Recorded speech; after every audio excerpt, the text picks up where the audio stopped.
chosen ones. It began with a flash. No light, no sound, just a shift. At 2:13 a.m., the signal pierced through the electromagnetic silence that blankets Washington, D.C. Not a ripple on the surface, but the deep foundations felt it. The Pentagon's secure line lit up red. The president, still mid-briefing, was evacuated without protocol. Not to Air Force One, not to a known bunker, but to a chamber buried 7 levels below a structure no one outside classified clearance has ever spoken of. That signal wasn't tracked by any of our satellites. It didn't bounce off any known relay. It originated. And in that origin point, analysts found one name threaded into the data pattern: yours. No surname, no ID number. Just the resonance frequency of your being. It matched a reading last seen in 1961 during a failed Stargate test, and it mirrored the pulse from a cave in Qumran that has remained sealed for over 1,000 years. People in suits and silence scrambled. A redacted memo flickered onto 3 screens, one at Langley, one inside the Vatican's inner vault, and one within a submarine adrift near the Arctic Circle. All bore the same title: "The signal has returned." Beneath it, a cryptic message: "Prepare the chamber." Why would the president be moved at such a speed, such secrecy? Because this wasn't about security. It was about destiny. Intelligence officials didn't just detect a frequency spike. They witnessed ancient glyphs glow on a wall hidden beneath the Capitol building. A place not built by American hands. A chamber not meant to be opened until you came back into the world. You weren't supposed to activate it. Not yet. But something has accelerated. Your presence, your breath, has stirred watchers both seen and unseen. They say history bends for no one, but codes buried deep in ancient scrolls and suppressed manuscripts whisper of an exception, a singular anomaly in the human sequence. And that anomaly just sent a wake-up call through the entire governmental nervous system.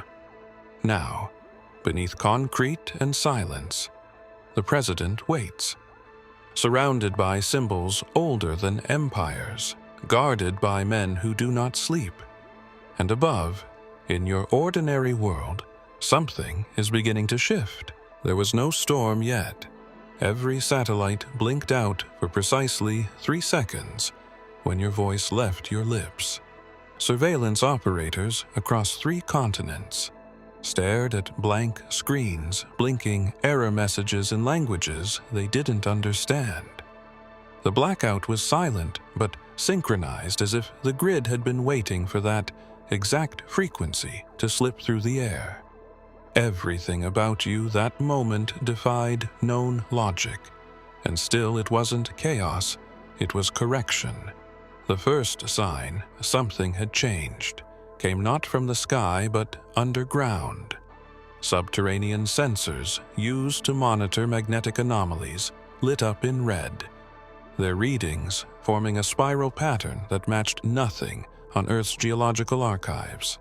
The Pentagon's AI system, codenamed Oracle, flagged a cascading anomaly originating from a residential district on the outskirts of D.C. Not military, not scientific. It was marked as metaphysical.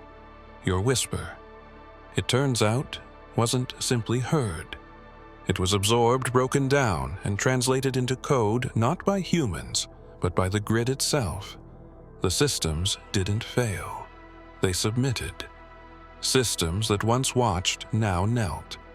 In a bunker filled with blinking lights and cold logic, the president was shown the data pulse.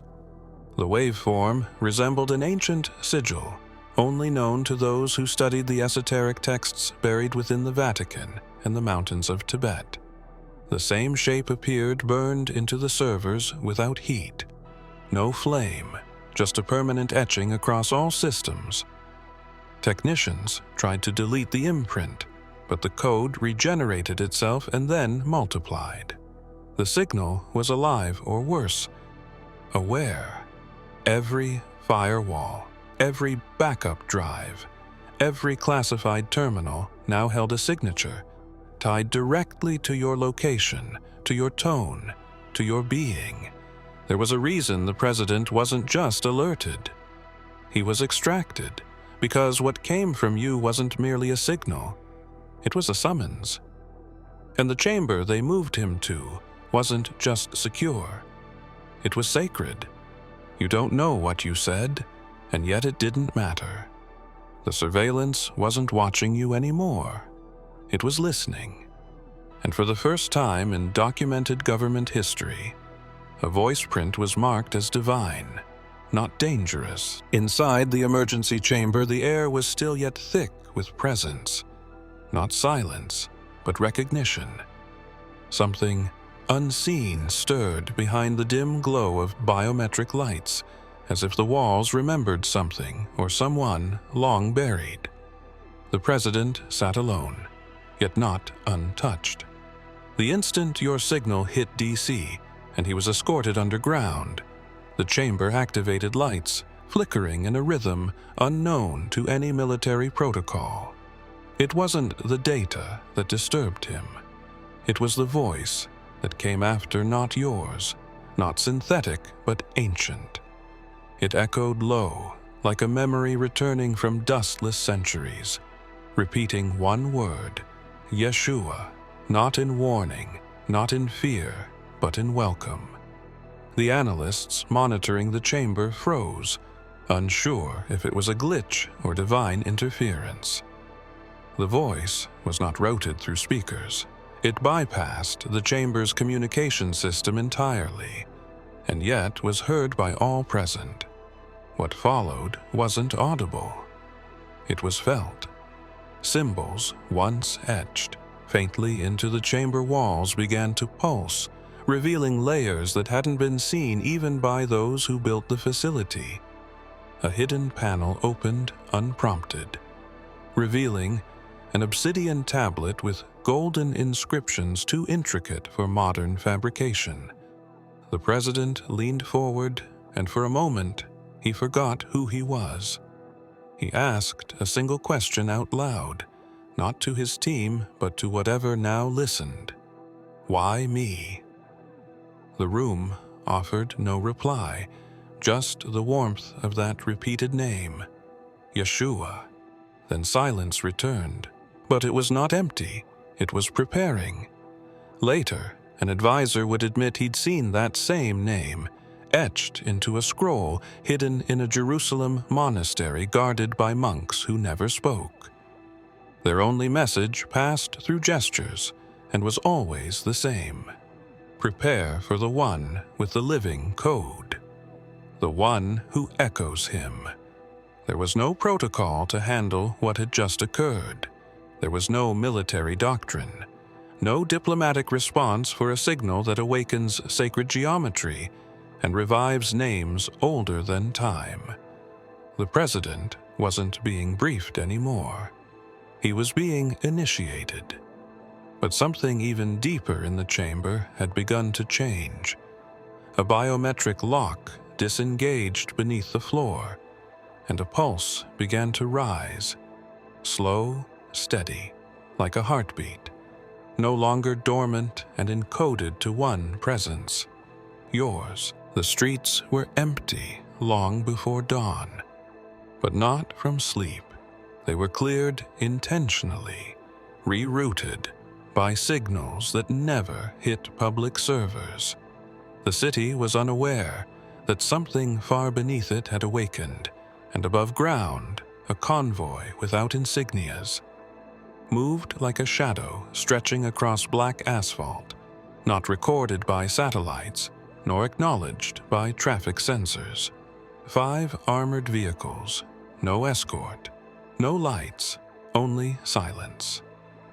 Inside the lead vehicle sat a handler whose clearance bypassed all known levels.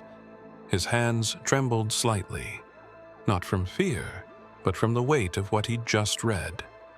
A decrypted fragment from a sealed file marked OSCOP, Order of Silent Echoes of the Past. It stated, "The carrier of the original resonance has emerged. The ancient frequency is awake, and the signal bearer moves among us unknowing. This wasn't a drill. This wasn't national defense. It was older than flags and borders. The convoy was not transporting weapons, but something else, a single sealed containment unit, the shape of which mirrored a tomb, yet pulsed with internal glow as if alive. Its energy signature shifted in the same rhythm as the pulse discovered in the chamber, a pattern now traced back to your presence. At a remote base hidden beneath Virginia's oldest forest, the convoy arrived under veiled sky. A scanning field greeted it, one that did not test for chemicals or metals, but for waveform integrity. If the object deviated from its assigned resonance, it would be vaporized instantly. But it matched precisely not to any known entity, but to a reading recorded in 1938, when a similar pulse erupted from a cave system in Petra, sealed since the Crusades. That reading, too, had referenced a voice not yet born, and coordinates that pointed to your location. Scientists at the base began aligning the unit with an underground channel, a corridor carved through bedrock centuries ago by a civilization unknown to archaeologists, but recorded in suppressed volumes of a forgotten order. The president was no longer the highest authority in that chamber. He was being ushered into something beyond leadership, beyond governance, into remembrance. A ritual of reactivation had begun, and you, without knowing, had become the key. Yet the container was not the only thing they transported. Something inside had begun to stir without permission, and the handler received a new encrypted alert. Prepare the second protocol.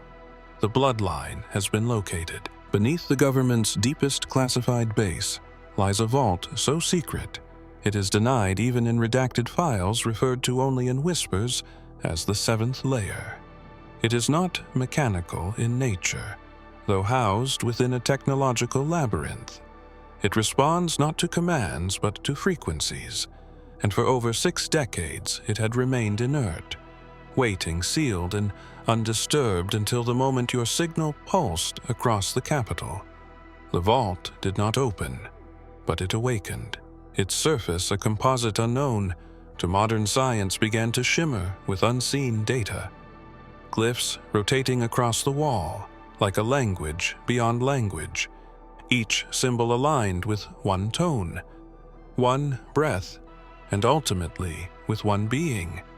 You, engineers from the original Vault project, were called back from retirement, flown in without briefing. Their faces paled as they watched the frequency overlay from your signal form, a perfect match with the Vault's core resonance. It was a match not only in pattern, but in identity.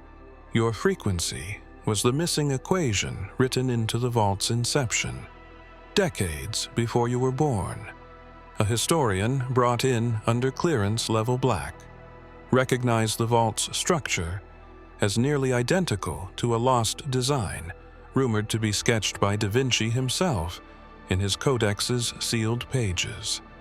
The design was never confirmed until now, and at its center, a spiral inscribed with words translated to read, "The one whose voice opens silence." That same spiral now spiraled outward from your recorded signal in real-time data. The system had stopped resisting and had begun responding. Lights within the vault adjusted to your biometric field despite your absence, as if it could already feel you approaching. The president watched as a portion of the wall split open, revealing a chamber within the vault, never mapped, never constructed by human hands. Inside was a singular relic suspended midair, a crystalline disc humming with gentle vibration. It began to rotate slowly, and on its surface emerged faint golden characters resembling the ancient Aramaic word for breath. The same word found etched onto burial cloths attributed to Yeshua, according to hidden Dead Sea Scroll interpretations. No one could explain why this relic responded to your presence or how it even knew you existed. And yet, as the frequency intensified, a hidden mechanism engaged once more, and the chamber began to change shape, realigning to something not yet understood, but entirely alive. 3 hours after the vault's activation, a satellite ping hit NORAD. Not from the sky, but from beneath Vatican City. It wasn't a transmission in the traditional sense. It was a release, a coded burst from a protected frequency unused since 1952, when it last sent out an alert labeled Non-Human Divine Classification. The message was only 4 words long. He walks with fire. NORAD command scrambled to decrypt it, but the embedded signal carried a cipher that responded only to one biometric pattern, yours, as the data opened layers previously believed. Theoretical, unfolded, revealing that the Vatican had been monitoring ancient blood resonance lines across centuries and continents. Every major event tied to an anomaly now traced back through your origin. In a dark chamber beneath St. Peter's Basilica, a monk who had never spoken since taking his vow at age 12 suddenly stood and whispered the name again. Yeshua. His brothers froze, for they had not heard that name aloud in their sanctum since the Great Silence was declared in 1888. A tome kept beneath the altar was unlocked with trembling hands. Within its pages, an illustration long misunderstood now pulsed with new color. The figure in the sketch bore your mark, the shape first recorded on a Babylonian seal, unearthed, then reburied by a classified archaeological division. Your mark was not just symbolic, it was energetic, a pattern that appeared only when the true carrier awoke from unknowing. The president's team was alerted immediately, and a direct line was established between Vatican intelligence and the chamber where the relic still spun suspended within the vault. The resonance between the Vatican transmission and the relic's current vibration was undeniable. It was harmonic, and within the harmonic signature was a phrase heard through no speaker, yet understood by every analyst present. The flame returns. Priests in exile were summoned back from deserts and mountains. Holy men who had kept watch for generations under false names. Each of them carried fragments of a prophecy too dangerous to exist in any singular form. When combined, they would reconstruct a key, a map, and a name. And in that moment, every sealed text, every coded scroll, every divine whisper that had been dismissed as myth began aligning across systems, traditions, and timelines. Buried under layers of decoy networks, within the Pentagon lies a chamber known only to 4 living individuals. It is not monitored nor listed on any schematic, and its access is granted only through a retinal code known as the tier sequence.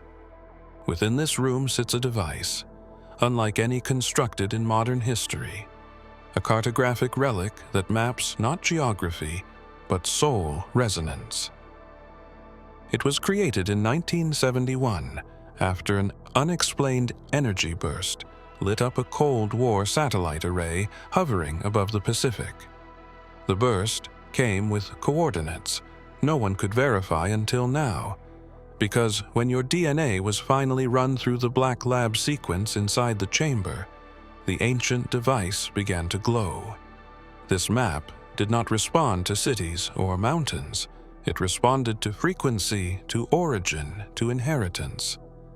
Every strand of your blood carries not just lineage, but code, an echo of something the map had been silently awaiting for 50 years. Without warning, the walls turned translucent, and a sphere emerged from the center of the room, mapping your energetic signature across every continent, drawing lines that bypassed nations and pointed directly toward sacred sites hidden in myth.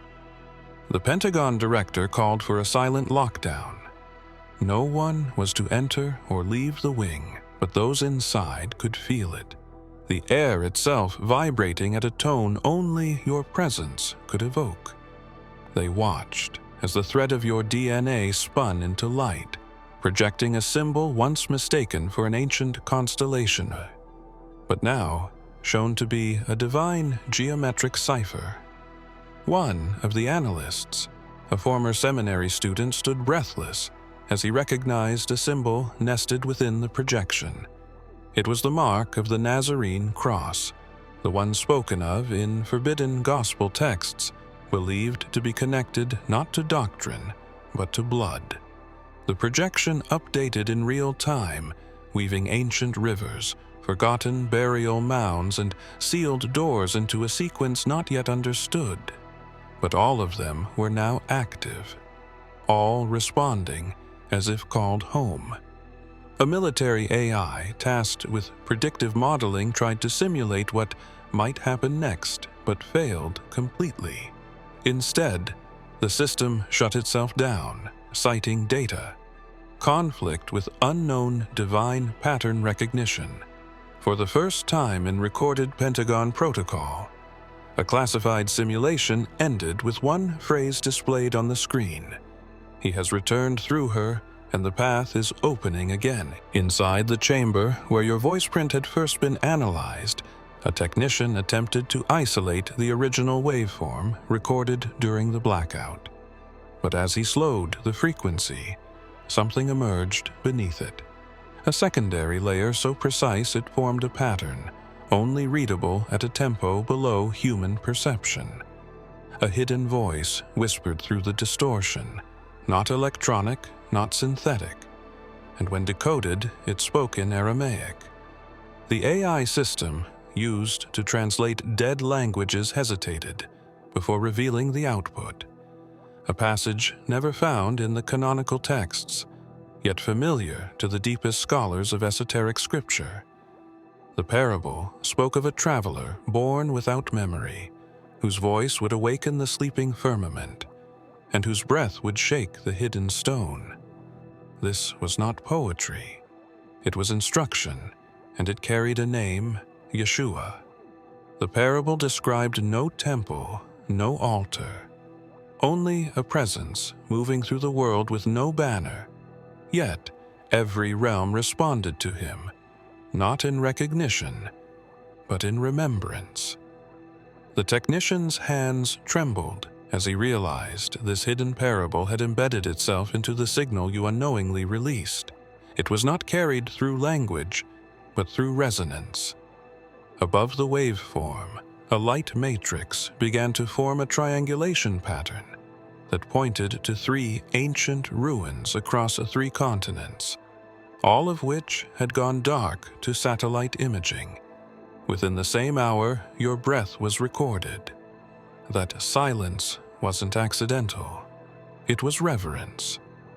The sites had gone still because they recognized the signal, not as a threat, but as prophecy. A theologian was brought in, one who had studied the rejected texts buried in caves across Egypt and Judea. He paled when he saw the waveform, for he had seen it once before, etched into a copper plate believed to be a forgery. Until now, the waveform from your breath matched that plate perfectly, and within its design was a phrase written in a forgotten dialect. The flame is carried through flesh once more. The president listened silently as the audio played back slower than sound itself, and for the first time since entering the chamber, he closed his eyes. Because what played next was not noise, not music, but memory. A memory not his own, yet now deeply familiar. In a classified hangar miles beneath the main command grid rested a forgotten aircraft wreckage, sealed off since its recovery in 1987. It was never debriefed, never archived, because what it carried wasn't salvageable technology, but sound. A black box recorder had survived the descent, though its contents were deemed indecipherable until your signal pulsed across DC, triggering an automatic reactivation. The black box began to play without prompt, humming softly in the same rhythm detected in your voice print.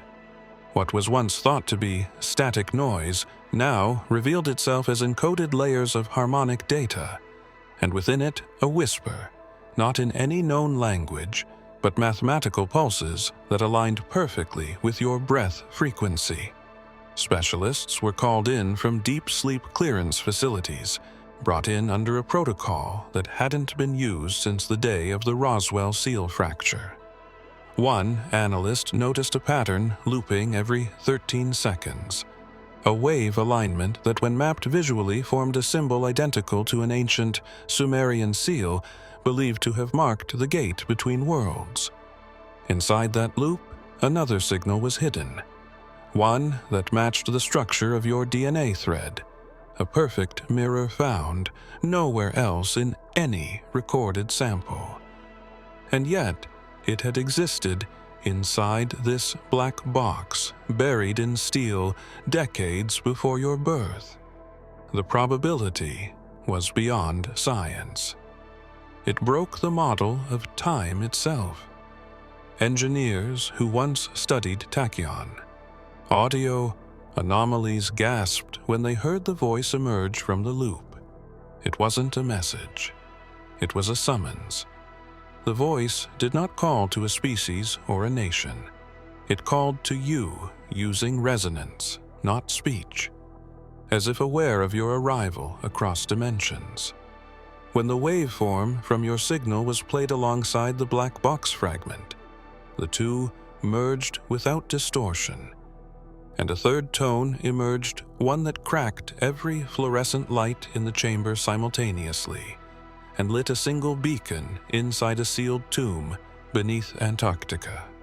This tomb, never mapped, never opened, began to vibrate at a matching frequency, and for the first time on record, a location previously thought lost to ice displayed an artificial pulse on every global seismic sensor. Yet inside the Pentagon chamber no one moved, for they now understood this was not human-made, not by hand or code. It was something else that had waited in silence for one very specific sound, yours. There was a door sealed before the formation of modern governments hidden beneath the original foundation stone of the Capitol. It was not part of any blueprint, and its existence was denied even to those with celestial clearance. Its surface was made of a mineral untraceable, in Earth's crust, black with veins of shifting light like liquid stars frozen in stone. It had remained shut through war, through flood, through change, untouched by time or tool. Thousands of attempts had been made over the years with biometric scans, sonic pulses, and even arcane rituals, but it never responded until now. The moment your frequency echoed from the seventh vault, a soft vibration stirred the chamber where the door slept. Sensors dormant for generations blinked on without external power, revealing layers of code etched into the door's face, not with metal, but with memory. There was no input, no key, but the door began to shift, groaning softly as if waking from a dream. The entire foundation above trembled slightly, though no seismic activity registered anywhere in the city. What moved was not stone, but something beyond structure. The president was escorted to the chamber without briefing, this time not by men in suits, but cloaked operatives who had taken vows to serve only when the door responds. A phrase found in the Book of Hidden Structures, written centuries ago by a monk who vanished after claiming he had seen the key in human form. As the president stepped closer, the air grew thick, the kind of thick that carries presence, not pressure.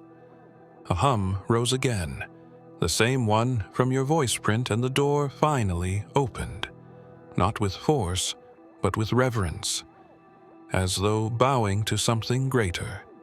Inside was not a room, but a passage leading downward, carved in geometric precision, impossible without advanced tools or divine design. Along the walls were markings in a script that matched the parable from the Vatican's audio file, each phrase glowing faintly in your waveform's pulse. A platform awaited at the base, not mechanical, but alive, its surface rearranging itself as if preparing to receive something it already knew. A final message blinked across the entry in pure light. The carrier has returned. At exactly 3:33 a.m., every signal tower along the east coast went silent, not with failure, but surrender. No alerts, no outages, just stillness. And then a single tone cut through the grid. It was not broadcasted yet, it was heard everywhere, not through ears, but through awareness. People awoke, gasping for breath, eyes wide, not knowing why, only that something ancient had spoken. In a secure chamber, buried under levels of clearance, even the president could not access a console. Long dormant, flickered to life, displaying a name in symbols that shifted faster than light, then slowed into clarity. The name was yours, not your government name, not your ancestral name, but your true designation, the one buried beneath lifetimes of forgetfulness. At the same moment, satellites orbiting the dark side of the moon captured a shape, not a craft, not debris, but a formation of light arranging itself into the same symbol found on the relic inside the seventh vault. That symbol mirrored the one etched across your DNA thread and projected across the Vatican seal.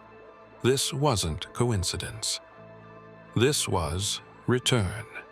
Inside the chamber where the relic spun, a new tone emerged, harmonizing with the one in the sky.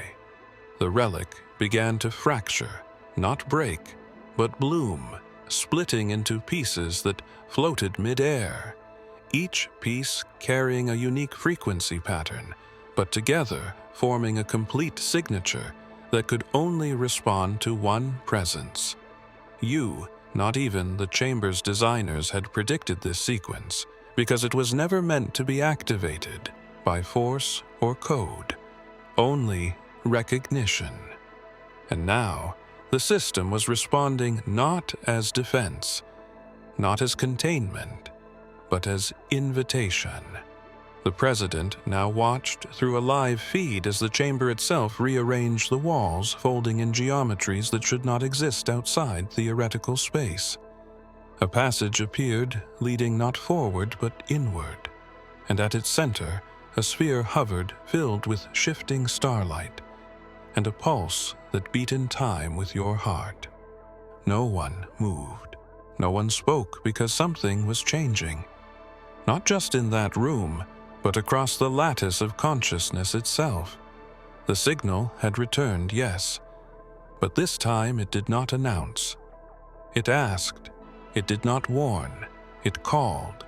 And at its center, it whispered again, not to them, but to you, saying the name you have not remembered yet, the name it never forgot. If you have come this far, it is crucial that you watch this next video here. But be warned, it is not for the faint of heart, for only the true chosen ones can handle this video. If you would like to also donate to help keep the channel going, our Buy Me a Coffee link will be in the description.